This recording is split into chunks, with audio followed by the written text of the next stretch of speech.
আসসালামু আলাইকুম, Kohinoor mini kitchen and ব্লগে সবাই স্বাগতম। সবাই কেমন আছেন? অবশ্যই আল্লাহর রহমতে ভালো আছেন, আমিও ভালো আছি।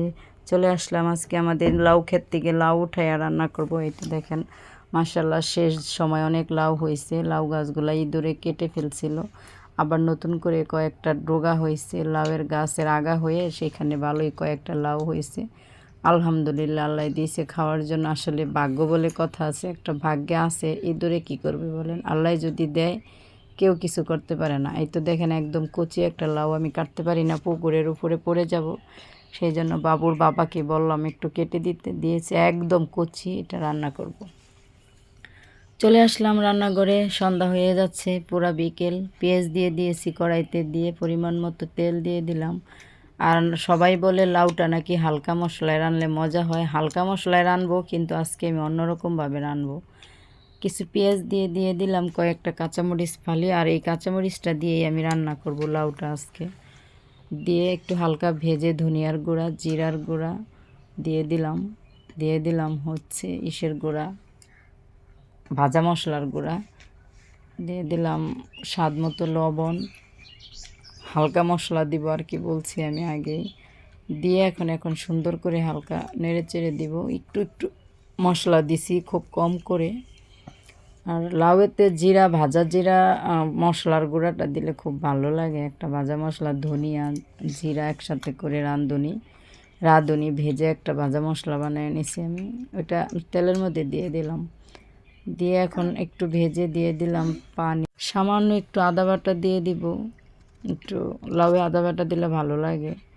এরপরে রসুনটা আমার বাটা ডিপ ফ্রিজ থেকে বের করতে মনে নাই, সেই জন্য আমি এখন কি করব, 2-3টা রসুন ছিলে থেতু করে দিব। আর দিয়ে দিলাম হালকা একটু ইসের গুঁড়ো, হলুদের গুঁড়ো। হলুদটা কিন্তু খুব কম দিব, সেই জন্য আমি সামান্য দিয়েছি। কাঁচামরিচের সবুজ সবুজ, সাদা সাদা তরকারি রান্না করব।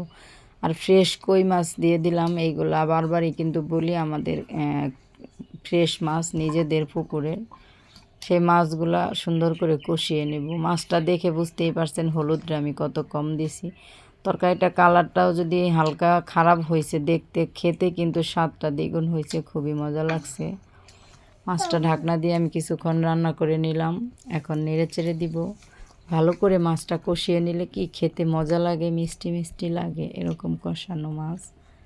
এখন সুন্দর করে নেড়ে চেড়ে মিশিয়ে নেব। আর আমার রসুন বাটা নামাতে ভুলে গেছি, বাটার সময় নেই, ইফতারের সময় হয়ে যাচ্ছে। সেই জন্য আমি 2-3 কোয়া রসুন একদম ছিলে একটা ছোট পোতা দিয়ে হালকা থেতু করে দিব। একটা পাতিলে নিয়ে থেতু করব, হালকা হালকা করে থেতু করে দিব। রসুন না দিলে আবার ভালো লাগবে না। আর এইভাবে থেতু করে দিয়ে রান্না করলেও কিন্তু মজা লাগে। এই তো থেতু করে দিয়েছি, আর ধুয়ে কড়াইটা সহ দিব, সেই জন্য একটু পানি দিয়ে দিলাম। এখন নেড়ে চেড়ে আর একটু রান্না করে মাছটা পরে আমি উঠিয়ে নিব। এই তো মাছটা উঠিয়ে নিচ্ছি। খুব আলতো হাতে এই কাজটা করতে হয়, কারণ এটা কিন্তু নরম মাছ, কষানো মাছ, গলে যাবে। আর এখন সেই মশলা কষানোর পানিতে দিয়ে দিব আমি একদম কচি লাউ। আর অল্প একটু রেখে আমি পুরাটা লাউ এখানে দিয়ে দিছি, অল্প একটু আমি অন্য রেসিপি করার জন্য রাখছি। আর লাউ তরকারিটা ঠান্ডা তরকারি তো খুবই ভালো লাগে। বরাবরই লাউ খেতে খুব পছন্দ করি আমরা সবাই, বেশি বেশি খাবো।